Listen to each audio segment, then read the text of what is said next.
You are deep in the inner catacombs of this building. This is the last room you will ever occupy.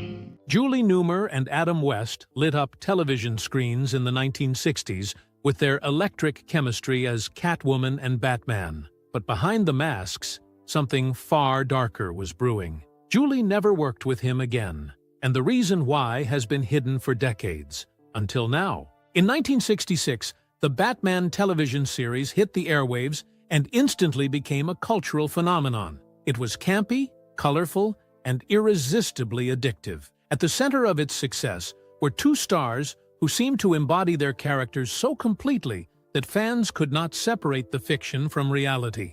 Adam West played the straight-laced, noble Batman with a tone so deadpan it bordered on absurd. Julie Newmar, by contrast, brought Catwoman to life with sultry sophistication, unmatched wit, and a feline allure that turned her into an overnight icon. From the moment they appeared together on screen, viewers were captivated by their undeniable chemistry. Every glance between Batman and Catwoman sizzled with a playful tension. Fans assumed the actors shared a close friendship, if not something more. Their scenes dripped with flirtation, and it seemed too natural to be entirely scripted. In interviews from the time, both spoke highly of each other, adding to the illusion of a solid partnership behind the scenes. But things were not as perfect as they appeared. While the public was focused on the romance of Batman and Catwoman, small cracks were beginning to form. Some crew members later recalled a subtle discomfort between the two leads. Nothing overt,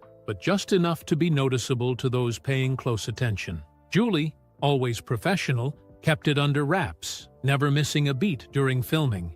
Adam, meanwhile, seemed to relish the attention he was getting as the face of the show, gradually becoming more absorbed in his own spotlight. The production schedule was grueling, and tensions often ran high. The light-hearted tone of the show masked a demanding behind-the-scenes environment. As the months passed, interactions between Adam and Julie became more formal, less playful. There were reports of Julie avoiding downtime with her co-stars, particularly Adam. Still, she continued to deliver pitch-perfect performances, and audiences remained unaware of any underlying strain. What made their dynamic so intriguing on screen was that it always danced on the edge of conflict. Catwoman taunting Batman, Batman resisting temptation. Off-screen, that edge may have been all too real. While nothing explosive had yet occurred, those close to the set started to sense something simmering just beneath the surface. And eventually, it would boil over. To the millions watching at home,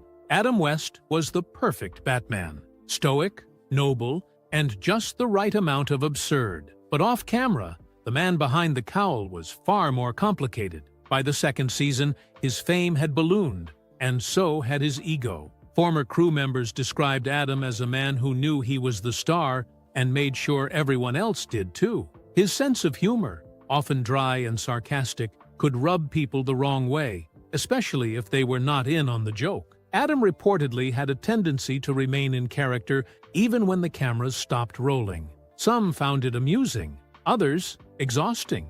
Julie Newmar, who approached her work with precision and creativity, was initially intrigued by Adam's eccentricity. But as filming continued, what once seemed like quirky dedication started to feel like something else entirely, an act of dominance. Adam allegedly made frequent jokes at the expense of his co-stars, including Julie. While he may have seen it as playful banter, she often found it disrespectful and inappropriate. One of the most consistent complaints came from how Adam treated boundaries. On a set filled with flamboyant costumes and playful innuendo, professionalism mattered. But according to whispers from those present, Adam sometimes blurred the line between acting and reality. Several former crew members claimed that he would make suggestive remarks or double entendres during scenes with Julie, even when the cameras were not rolling. These moments were often brushed off in the 1960s workplace culture, but they left a mark.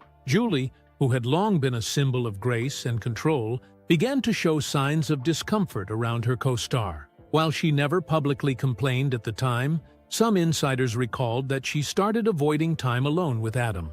She would arrive just in time for her scenes, spend breaks in her dressing room, and exit quickly after wrap. To outsiders, It may have seemed like diva behavior, but those who looked closer saw something different. Someone setting boundaries in a space where boundaries were rarely respected. Adding to the strain was Adam's increasing control over how he was portrayed. By the second season, he had become vocal about scripts, shot choices, and even wardrobe. Julie, who valued collaboration and artistic freedom, found this controlling. According to one assistant director, there was a moment when Adam suggested changes to a scene that would downplay Catwoman's presence in favor of a longer Batman monologue. Julie reportedly pushed back, sparking a minor argument that never made headlines, but deepened the divide. To the public, the Batman and Catwoman duo remained magnetic, but behind the scenes, Adam West's behavior was slowly pushing Julie Newmar to her breaking point, and it would not take much more to get there. It happened during what should have been an ordinary shoot.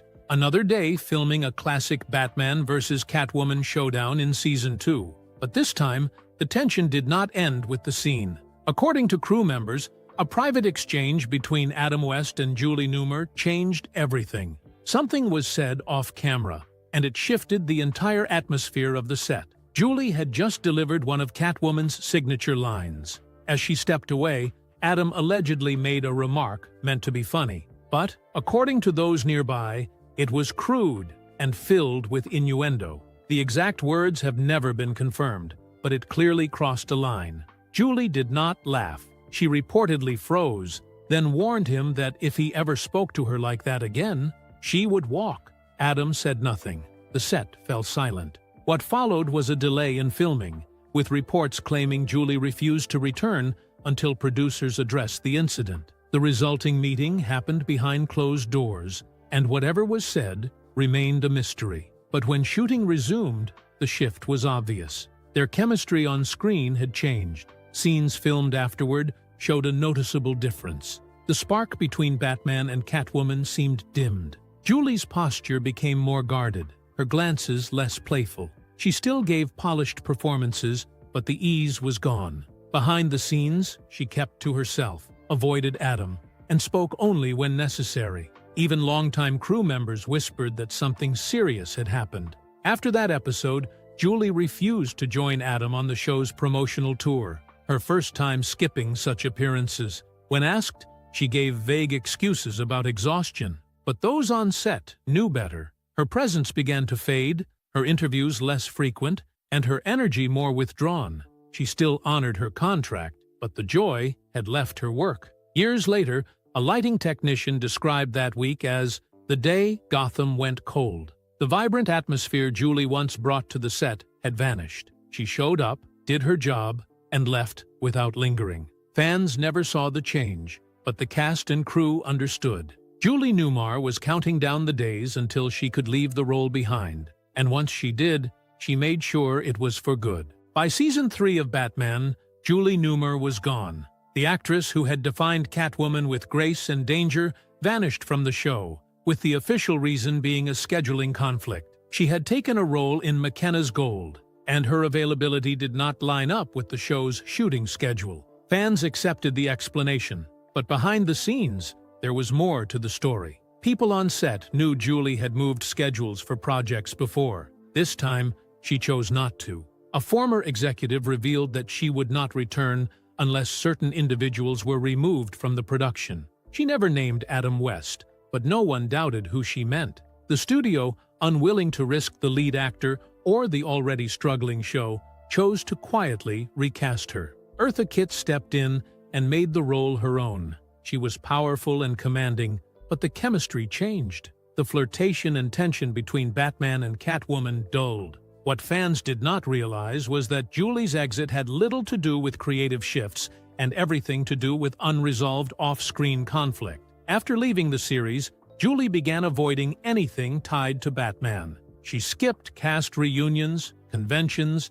and anniversary specials. Especially if Adam West was involved, she gave polite excuses, but her absence became a pattern. Any event with Adam's name attached was one she would not attend. She never explained publicly, but the message was clear. Fans eventually began to wonder. Her refusal to appear with the rest of the cast led to quiet speculation. Was there a feud? Was it personal? With no public statement, the questions remained unanswered. But to those familiar with the history, it was not hard to piece together. What made it all the more curious was how authentic their on-screen connection had seemed. Viewers believed the chemistry extended beyond the cameras. But in truth, Julie spent decades keeping her distance. Batman had launched her into pop culture fame, but it also left a mark she never wanted to revisit. Julie never attacked Adam publicly, never offered dramatic interviews or told sensational stories. She just made a decision and stuck with it. From the late 1960s onward, she never worked with him again, and she never looked back. For years, Julie Newmar remained tight-lipped about what had really happened between her and Adam West. While fans speculated and journalists occasionally tried to probe, she kept things vague, polite, and carefully neutral. But beginning in the 1990s, small cracks began to show. In a few rare interviews, Julie let hints slip, nothing explicit, but enough to make longtime fans take notice. In one sit-down with a classic television magazine, she spoke about the challenges of working in male-dominated environments during the 1960s. Some men, she said pointedly,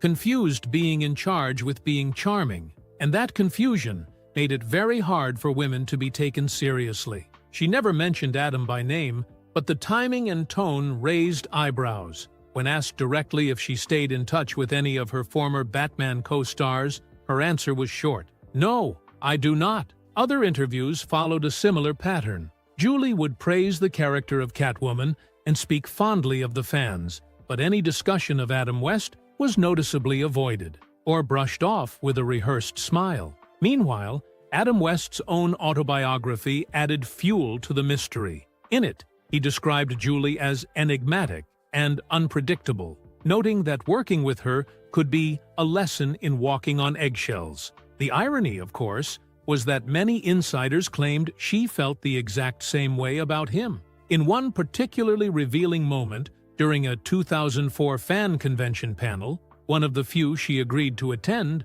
Julie was asked which actor she most enjoyed working with. She smiled, paused, and said, "All of them, except one." The audience laughed, unsure if she was joking, but her expression never changed. It was not until a few seconds later that she broke the silence with another quip. "Let us just say, cats have long memories." That one line would echo across fan forums for years. Julie's interviews slowly formed a mosaic, a picture not of open hostility, but of deep discomfort. She was never dramatic, never angry, just quietly firm. She was not interested in reliving the past, especially not the parts involving Adam West. The message was clear. She had said all she needed to say, but the truth, as it turned out, was still waiting in the wings. Because eventually, Julie Newmar would decide it was time to stop hinting and start telling. In 2017, during an interview on a classic television podcast, Julie Newmar finally spoke the words fans had wondered about for years. After the host praised her chemistry with Adam West, she calmly replied, "I would never have worked with Adam again, and I never did." For the first time, she addressed the rift directly. No hints, no metaphors, just clarity. Julie explained that Adam had made her uncomfortable in ways that were dismissed at the time. "People did not talk about boundaries," she said. "You were just expected to endure things." She described how his behavior, offhand remarks, inappropriate jokes, and a dismissive attitude gradually wore her down. To many, it seemed like harmless charisma. To her, it was belittling. It was not a single incident, she clarified, but a slow accumulation. When she did try to voice concerns, they were brushed aside. It was always, "That's just Adam being Adam," she said. But for Julie, enduring it every day came at a cost. Walking away from the show was not about scheduling. It was about choosing self-respect over discomfort. Her tone during the interview was composed. No anger, just quiet resolve. She said she never wanted to destroy Adam's legacy. "I just wanted to tell my side." Finally, the impact was immediate. Fans were stunned. Headlines followed. After decades of silence, the truth finally had a voice. Julie also reflected on her time as Catwoman. She loved the character, but not the way her time on set ended. "It should have been a celebration," she said, "but instead, it became something I needed to escape." She admitted it had taken years to feel safe enough to speak, and even then, she chose her words with care. Her revelation reshaped how fans viewed the show. The subtle tension in scenes that once seemed scripted now felt real. The coolness, the distance, it had been there all along. Julie had delivered flawless performances while carrying something heavier than a role. And now, she had finally claimed the last word. Julie Newmar's revelation sparked immediate and divided reactions. Longtime fans of the 1960s Batman series were stunned. Some defended Adam West, pointing to his public image and decades of goodwill. Others applauded Julie for finally speaking up, viewing her words as an overdue piece of the show's untold history. For many, it was not about tearing Adam down. It was about finally hearing Julie's truth. Online forums and fan communities erupted in debate. Some saw Julie's account as a reflection of a broader problem in classic Hollywood, where female performers endured disrespect silently. Others questioned her timing or doubted her claims. But the conversation quickly evolved. This was no longer just about one co-star. It was about the culture that allowed stars to act with impunity for the sake of ratings and image. A few actresses from that era shared similar stories. Though they did not name names, their accounts supported what Julie described, an industry that often prioritized male egos over professional boundaries. One former producer summed it up. Back then, if you brought in viewers, you could get away with anything. Despite the attention, Julie never asked fans to reevaluate Adam West's entire legacy. In later remarks, she made it clear, he played Batman wonderfully. That is not what I am disputing. Her focus was not revenge or scandal, it was balance. She wanted people to understand that behind the charm, her experience had been very different. Both things can be true, she said. Some media outlets tried to sensationalize the story, but Julie refused to play into that. She did not give more interviews. She let her statement stand. That quiet restraint only added to the respect many fans had for her. For some, it was the first time they truly saw her strength, not just as Catwoman, but as a woman who knew when to speak and when to walk away. In the end, her words did more than clear the air. They reopened a conversation about how far the entertainment industry has come and how far it still needs to go. For Batman fans, it meant reevaluating a show they loved through a new lens. And for Julie, it meant finally being seen not just as a performer, but as someone who chose silence for decades, and then chose truth. When Adam West passed away in 2017, tributes flooded in from fans and former co-stars. He had become more than just an actor. He was a nostalgic symbol of a more innocent time in television. But one name was absent from the memorials and interviews: Julie Newmar. Instead of joining public tributes, she released a brief statement. I wish him peace. He gave a generation of children a hero to believe in. It was respectful, carefully worded, and notably impersonal. She acknowledged his legacy, but kept a clear distance from their shared past. Even in his passing, she chose not to mention their working relationship. Her silence raised questions. Some fans were surprised. Others, who knew the history, understood. For Julie, it was never about bitterness. It was about self-respect. She had long made peace with her decision to leave that chapter behind. Attending memorials or reliving memories with someone who had made her feel diminished simply did not fit the life she had built for herself since. In the years after, Julie re-emerged occasionally in the public eye. She was honored for her work in television and recognized as a cultural icon. Newer generations discovered her through streaming services, unaware of the tension behind the mask. To them, she was Catwoman, confident, magnetic, unforgettable. And that is exactly how she wanted to be seen. Not as someone hurt, but as someone who made a choice and stood by it. Julie and Adam never reconciled. No reunion, no shared interviews, no behind-the-scenes redemption arc. Their story ended with distance, not drama. And that, perhaps, was intentional. Not all endings come with closure. Some simply fade into silence. What remains is a legacy of contrast, electrifying chemistry on screen, a cold distance off it. Two performers who created unforgettable television, even as their real lives moved in opposite directions. Julie's final decision to tell her truth gave fans a deeper understanding of the show they loved. It reminded them that even iconic moments can come with invisible costs. And now, as fans revisit those classic episodes, some will see the subtle signs they missed before, the tension behind the charm, the detachment behind the smirks. It was not just acting, it was real, and for decades, it stayed hidden, until Julie decided it no longer had to be.